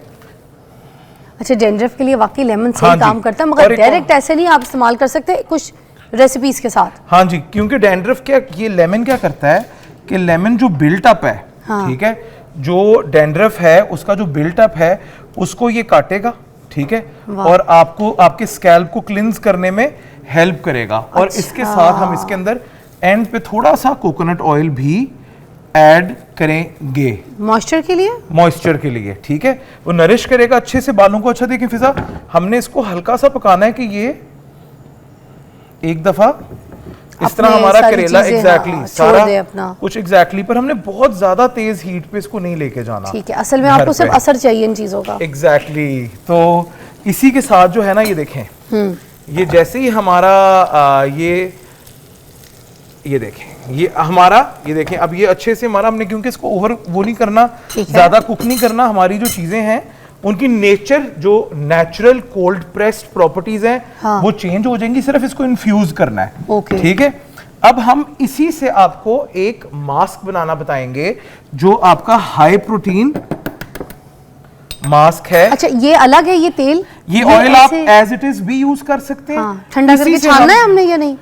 आप इसको बस रूम टेम्परेचर पे आने दें और बस, छानना फिर नहीं नहीं, है। जरूरत नहीं है। ओके। अगर कोई बहुत बड़े पीसेस हैं तो उनको आप साइड पे कर लें, ठीक है। अब इसी से हम आपको एक मास्क बनाना बताएंगे जो है आपका protein pack anti dandruff anti fungal mask. Okay. ठीक है ना, इसमें हम डालेंगे 2 चम्मच दही ओके, और 1 अंडा और साथ ये आपका ऑयल, ओके। ठीक है। अब ये आपका देखें बेहतरीन किस्म का ये protein pack anti fungal anti dandruff hair mask बन गया। ये आप लगाएं और बाद में आप मुझे और फिजा को दुआएं दें वाह। कि इन्होंने हमारा नेचुरल घर की चीजों से डैंड्रफ का इलाज कर दिया है। क्या बात और अगर है। आपको फॉर इंस्टेंस अगर आपको अंडा सूट नहीं करता तो आप यही ऑयल सिर्फ दही में डाल के कूलिंग पैक भी बना सकते हैं। अच्छा, दोनों ये तरीके से। बिल्कुल। और ये कितने दिन इस्तेमाल करना है? अच्छा, ये आप हफ्ते में 2 दफा जरूर करें और ग्रेजुअली आप देखिएगा कि तीसरी चौथी एप्लीकेशन के बाद आपकी जो फंगल इन्फेक्शन है सर में, जो डैंड्रफ है, वो बहुत बेहतर होना शुरू हो जाएगी। वाह, ठीक है, ठीक है। अब हम ये आ तो जाते हैं, जबरदस्त एक रेसिपी और साथ में ऑयल और फिर एक मास्क, दोनों इसी से बताया है, तो वो जरूर इस्तेमाल करके देखिएगा। अब सही। दूसरा हम बाल लंबे करने वाला बनाएंगे, अब हम एलमंड पैक बनाने लगे हैं। वो किस लिए? वही जो सर की दिमाग की ताकत के लिए भी। एग्जैक्टली ताकत के लिए, नरिशमेंट के लिए, ड्राई और डैमेज्ड बालों अच्छा। के लिए। तो इसके लिए सबसे पहले हमारा देसी घी कहाँ है? ठीक है, ये देखें जी, इससे भी बाल लंबे होते हैं। बेहतरीन बेहतरीन। देखें ये बड़ा ज़बरदस्त ऑयल है ये वाला। ये अगर आप किसी ऑर्गेनिक स्टोर से लें ना तो वो आपको कई हज़ारों का देंगे। अच्छा। ठीक है। अच्छा जी, इसमें हमने लिया है देसी घी। देसी घी के बाद 4 से 5 बादाम और 1 इलायची। अच्छा, इसमें से तो आप लगा के फिरेंगे ना तो ऐसे आप में से हलवे जैसी खुशबू आएगी। अच्छा, हाँ, कितनी देखिए, इलायची देसी डाली घी- आपने? देसी घी है, बादाम है, हाँ, और इलायची इलायची, है, हाँ। और हाँ जी बिल्कुल। और जब ये उतर जाएगा ना, जब इसमें बादाम जल जाएंगे और ये उतर जाएगा तो फिर हम इसके अंदर तब आलमंड ऑयल डालेंगे, क्योंकि हमने आलमंड ऑयल की प्रॉपर्टी नहीं चेंज करनी। अच्छा। हमने आलमंड ऑयल की प्रॉपर्टी जो है उसको वहीं पे रखना है। अच्छा अच्छा अच्छा ये अच्छा, बादामों को साड़ना भी है इस तेल बिल्कुल, में, बिल्कुल, और हमने- उसके बाद आलमंड ऑयल भी इसमें यूज बिल्कुल, ये दोनों बहुत चीजें। अच्छा। इसको भी आप पैक की फॉर्म में ले जा सकते हैं। जब आपने इसका पैक बनाना है, ये देखिए हम इसको बादामों को पकने दे रहे हैं, तो आपने इसमें क्या करना है कि आप इसको दही के साथ इसके अंदर 1 टीस्पून बेसन डालेंगे, अच्छा, आप ताकि बताएं। इसको थोड़ी बॉडी मिले। ओके। तो ये भी आपका एक बहुत अच्छा, सर के लिए बहुत बेहतरीन आपका एक ये पैक, और ऑयल की फॉर्म में लगाना चाहें, it's very good for dry damaged hair. और वो बाल जिनके ऊपर डैमेज है या डाई हुआ हुआ है, उनको नरिश करने के लिए फिर से ये देखें हमारे तकरीबन बादाम हो गए हैं। ये देखें, नहीं खुशबू कितनी मजे की आ रही है, ठीक है ना। ये देखें, ये तकरीबन आपने घर पे जब करना है तो आपने इसे थोड़ा सा ज्यादा इसको ब्राउन कर लेना है, ठीक है। ये आपको पता है वो जो कपड़े धोने वाला जो नील नहीं होता, मैं हाँ नाम जी, नहीं हाँ लेना जी, हाँ चाहती, जी। कल वो मैंने कंडीशनर में डाल के हाँ, तो हाँ। अच्छी तरीके से उसको सर पे लगाया था। इसीलिए मैंने आती कहा है कि आपने अपना हेयर कलर फ्रेश कराया है, क्योंकि क्या होता बाल है कि देखें। जो पर्पल होता है ना, पर्पल वो येलो को न्यूट्रलाइज कर देता है, ठीक है। तो वो येलो गोल्डन बाल जो होते हैं आपके, उनको न्यूट्रलाइज करके एक बड़ी फ्रेश लुक देता है। अच्छा, अब हम इसके अंदर डालेंगे थोड़ा सा एलमंड ऑयल, और ये आपका एलमंड पैक तैयार है for dry and damaged hair. ये देखिए, ये देखिए बादाम अच्छे से ब्राउन हो गए हैं, खूबसूरत सी टोस्टेड खुशबू आ गई है। और ये हमारा, ये देखें, देसी घी में बना हुआ और एलमंड ऑयल में आपका ये, आप इसको छान लें, ठीक है। या अगर आप छान के नहीं भी रखना चाहते तो आप इसको एक साफ क्लीन ये आप बना के रख सकते हैं, अच्छा, ठीक है। आप छाने इसे- ना छाने ऐसे कितने Exactly. कितने दिन चल क्योंकि जाएगा ये? बादाम नीचे बैठ जाएंगे।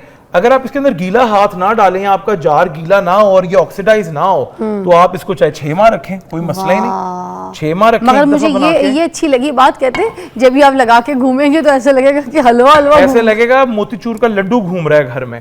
तो ये जो है ना, खुशबू देखिए, खुशबू हलवे वाली नहीं है। बहुत अच्छी है है ना? खुशबू। और देसी घी की भी बड़ी अच्छी खुशबू है। एग्जैक्टली तो इसी के साथ हम आ जाते हैं अपना एरियाटा एलोपेशिया के ऑयल पे, जो हम बहुत, ये देखें इसका बहुत अफादा है, ये ट्राइड एंड टेस्टेड रेसिपी है और इसको आपने सीरियसली अच्छा रुक जाओ, ये ब्रेक के बाद आपने बताना है, बिल्कुल, मगर एक बिल्कुल। सवाल इसका बता दे, जब ये लगाना है ठंडा करके लगाना है वो Of देसी घी course, वाला तेल आपने या कोई भी तेल गरम अपने सर पे नहीं अप्लाई करना, रूम टेम्परेचर पे अप्लाई करें। Okay. एग्जैक्टली, रूम टेम्परेचर पे अप्लाई करें। सर्दियां हैं तो इसको आप जरा 10 सेकंड के लिए माइक्रोवेव कर लें या चूल्हे पे हल्का सा गर्म कर लें, नहीं तो आप इसको रूम टेम्परेचर पे ही अप्लाई करें। ओके ठीक है, सही है। चलिए फिर एक ब्रेक लेते हैं, ब्रेक के बाद हम ज्वाइन करते हैं फिर वो Break- दूसरा एलोपेशिया वाला तेल बिल्कुल, बताएंगे। एलोपेशिया वाला बताएंगे और रीग्रोथ वाला बताएंगे। चलिए ब्रेक के बाद।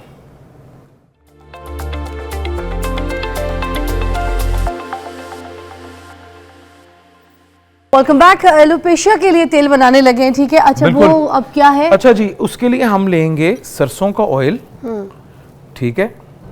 ये मैं आपको पता है छोटी छोटी क्वांटिटी क्यों बता रहा हूँ, क्योंकि हम ऑन एयर हैं तो मेरा है कि इसको हम, अच्छा मुझे एक और चीज बताइएगा, सरसों के तेल को भी जब सर पे लगाना है तो क्या उसको साड़ के लगाना है नहीं या फिर नहीं ऐसे भी नहीं, डायरेक्ट आप लगाया नहीं, जा आप सकता है? ऐसे भी लगा सकते हैं, पर आप एक चीज जरूर करें कि क्या? आप जब भी सरसों का ऑयल आप लें ना, तो आप कोशिश करें, एक सेकंड, मेरा एक ऑयल में ये रहा, हाँ।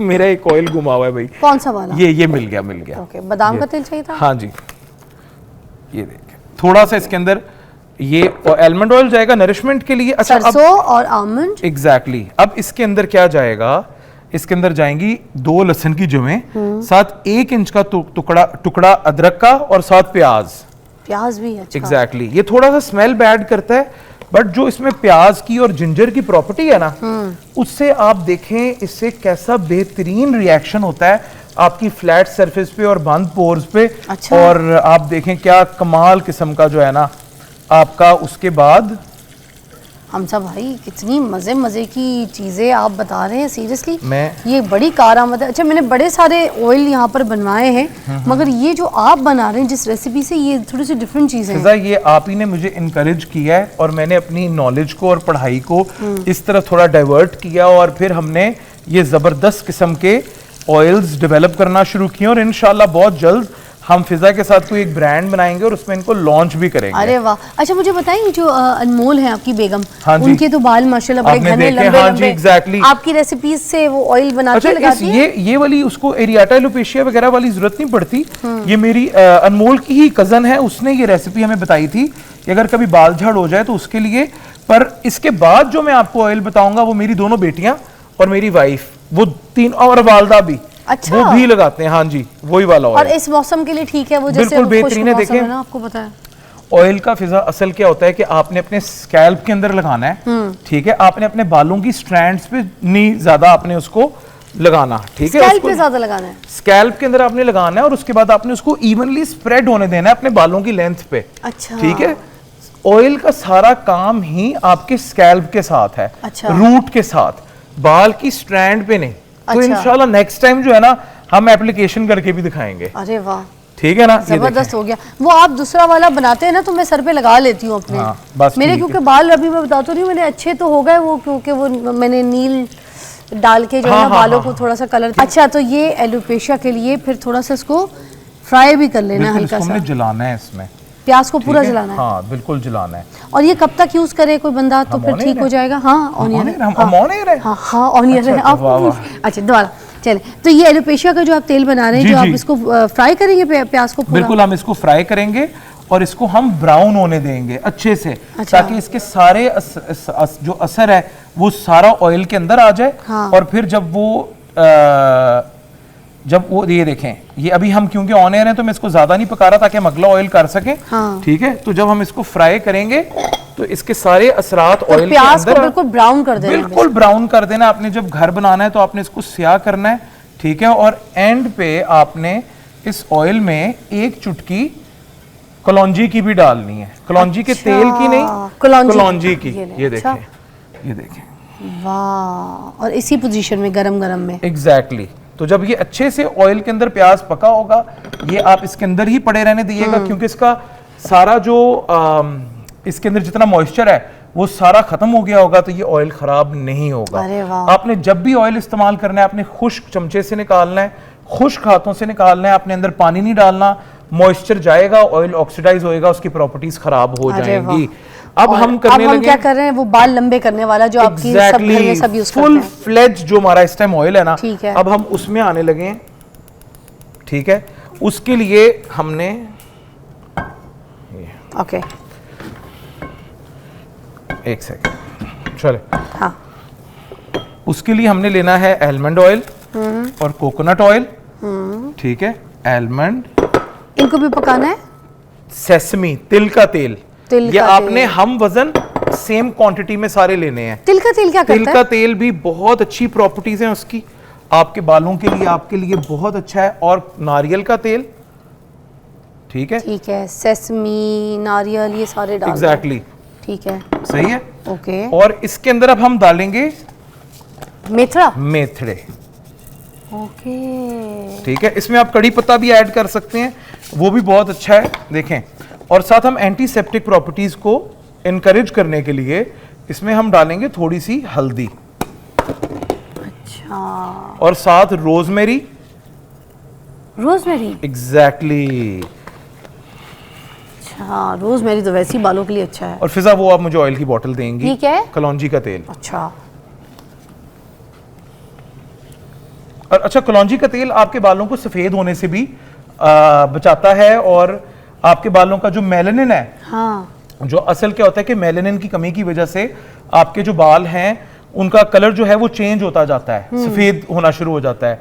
तो मेलानिन को आपके बूस्ट करके रखता है और आपके बालों को का कलर जो है उसको मेंटेन करने में हेल्प करता है। वाह। ठीक है, जब ये रोजमेरी और मेथड़े अच्छे से इसमें महक जाएंगे तो हमारा ये ऑयल भी तैयार है। अच्छा, रेडी है। ये देखें, and this is special regrowth oil. हाँ। देखिए, इसमें से अगर कोई ऑयल आपको सूट नहीं करता, इसमें से अगर आपको कोई ऑयल सूट नहीं करता तो आप बेशक उसे स्किप कर दें और आप मेथड़े और रोजमेरी और इसमें अगर आप कड़ी पत्ता ऐड करें तो वो भी बहुत अच्छा है। और इसको अगर आप सिमर पे, हल्की आग पे कोई तकरीबन 20-25 मिनट के लिए पकाएं, वो ऑन अ वेरी लो सिमर, अच्छा। तो वो सारे मेथड़ा और ये रोजमेरी अपने सारी जो चीजें ये असरात अंदर छोड़ेगा और ये बेहतरीन किस्म का आपका ऑयल तैयार हो जाएगा। वाह, ये तो बड़े ज़बरदस्त किस्म की रेसिपी है।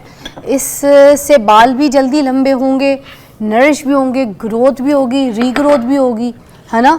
अच्छा, और ये स्मेल में भी अच्छा है। खुशबू भी इसकी कितनी अच्छी आ रही है। हाँ, ये देखिए। तो हम इसको शीशी में, किसी बर्नी में छान के रख सकते हैं। बिल्कुल और ये रख कितने सकते टाइम हैं। तक चलेगा? ये देखें, अगर आप, मैं वही बात, अगर आप तेल का प्रोटोकॉल है, जिस तरह अचार का प्रोटोकॉल होता है उस तरह ऑयल का भी प्रोटोकॉल है। अगर आप उसको सही से फॉलो कर रहे हैं और उसको आपने तरीके से रखा, उसके अंदर गीला चमचा या गीला हाथ या किसी किस्म का मॉइस्चर कंटेमिनेशन नहीं जा रही, तो आप इसको चाहे 6 माह रखें, 8 माह रखें, 1 साल रखें और इसको इस्तेमाल इसको करते preserve रहें। कर सकते बिल्कुल हैं। बिल्कुल कर सकते हैं। जबरदस्त, क्या बात है। आज हमने पे सब यहाँ 1 2 3 ऐसे करके माशाल्लाह, माशाल्लाह। रिवाइंड जी। खेल दें। एक आपने बताया सबसे पहले जो दही वाला, आपने मास्क भी बताया, जी, चीजें बताई, सब मैं बताया। बताता हूँ। सबसे पहले लेट्स स्टार्ट विद दिस। ये हमारा रीग्रोथ ऑयल है, ये हमारा anti fungal, anti dandruff oil, और ऑयल से हमने प्रोटीन पैक बनाना बताया है। ये हमारा नरिशिंग आलमंड पैक है, इसको योगर्ट के अंदर इस्तेमाल करके आप मजीद एक हेयर मास्क बना सकते हैं। अच्छा, again? और ये एग्जैक्टली और ये हमारा एरियाटा एलोपेशिया का जो है ना हेयर ऑयल है, जहां पे बाल जड़ हो जाए या पैचेस में बाल चले जाएं, वहां पे आप इसको जरूर इस्तेमाल करें और इसका आपको अफादा होगा। क्या बात है जी। एक ब्रेक लेते हैं, ब्रेक के बाद मिलते हैं। रील सेव कर लीजिएगा। ज़बरदस्त ऑयल इन पैक्स जो है आपके लिए बनाए गए, एलोपेशिया से लेके हेयर फॉल से लेके और डेंड्रफ से लेके सारी चीज़ों की यहाँ पर काफ़ी ट्रीटमेंट बताई गई है। Save the reels and try them at your place.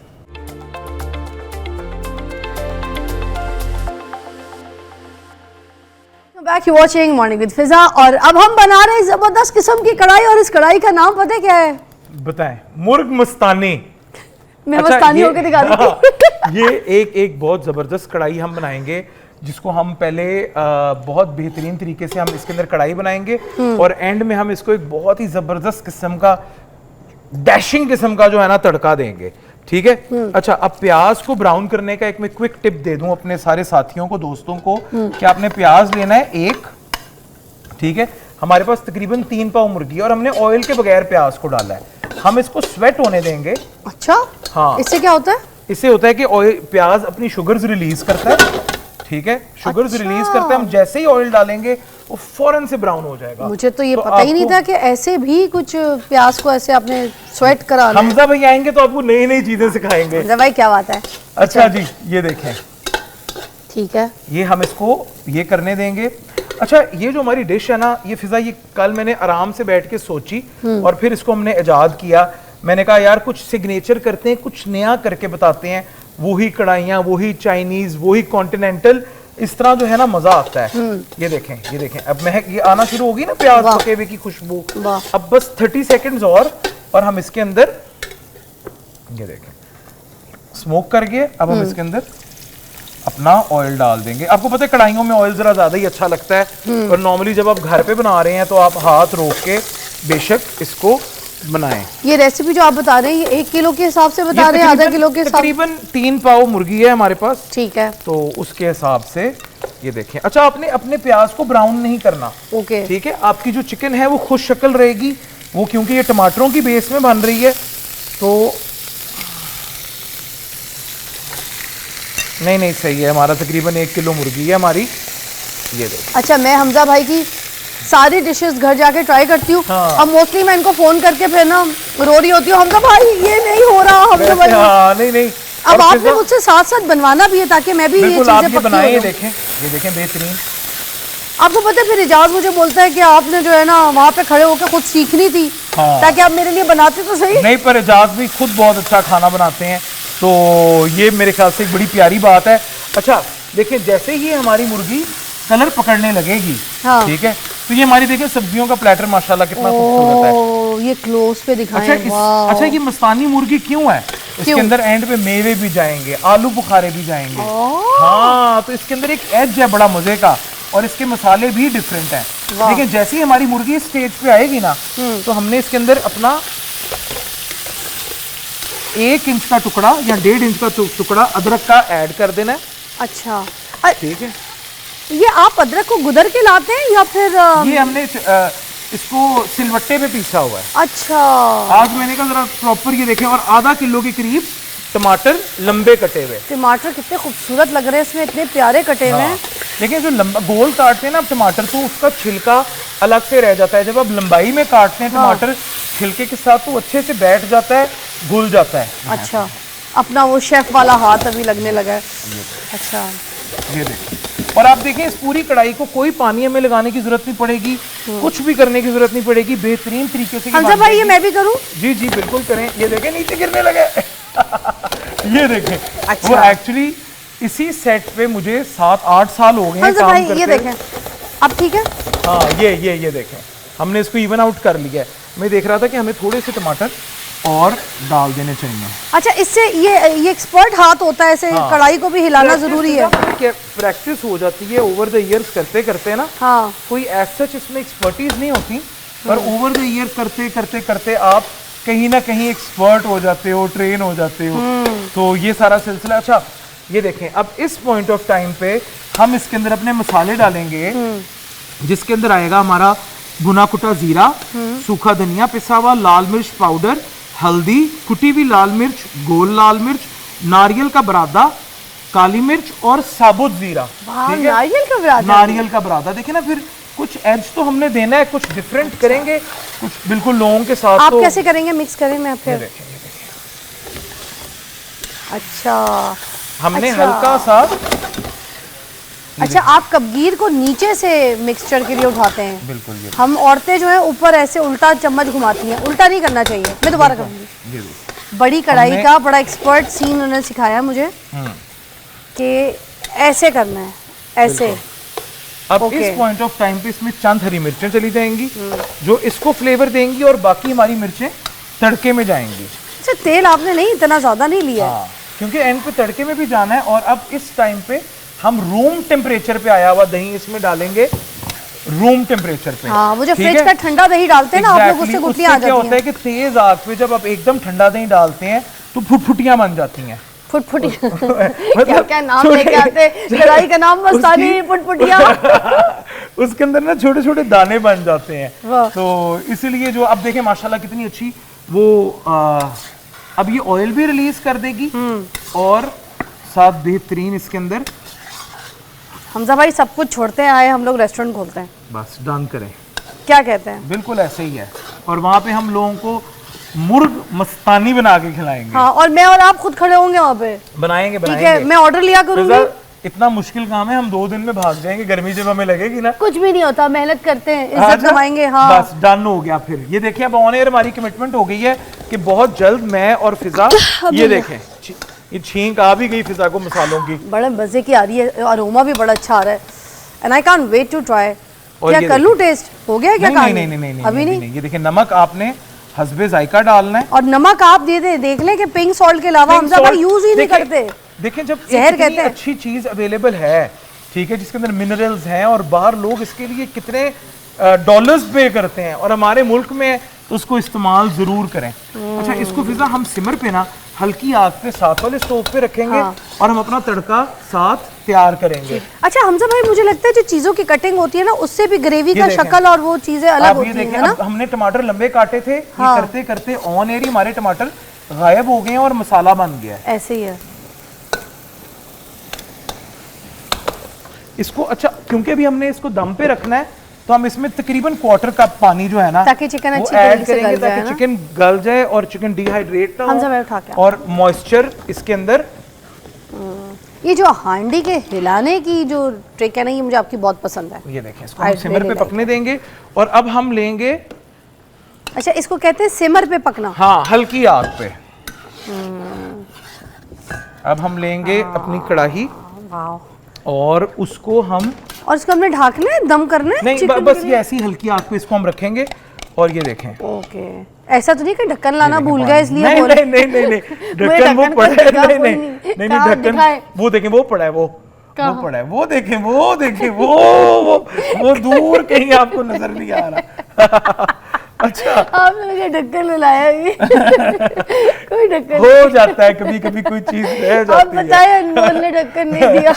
अनमोल, आज भी तुमने क्या किया? नहीं, बड़ी मेहनत करती है, अभी बड़ा सपोर्ट करती इसका है मतलब मुझे। लोगों को हम बता दें कि ढक्कन ढाक के थोड़ा बिल्कुल, पका लो ना, एग्जैक्टली, हाँ जी, हल्का सा हल्की आग पे। देखिए, सिमर पे मैंने इसलिए रखा है ना इसको कि ढक्कन इसको- नहीं भी तो पक जाएगा। हाँ, ये देखें, थोड़ा सा हम इसकी आग, इनकी जो सारी रेसिपीज़ है ना, वो हमारी भाभी अनमोल है, वो सब पीछे ऐसे तैयार करके देती हैं, काट के चीज़ें ग्राइंड करके। ये सो देखें, गुड।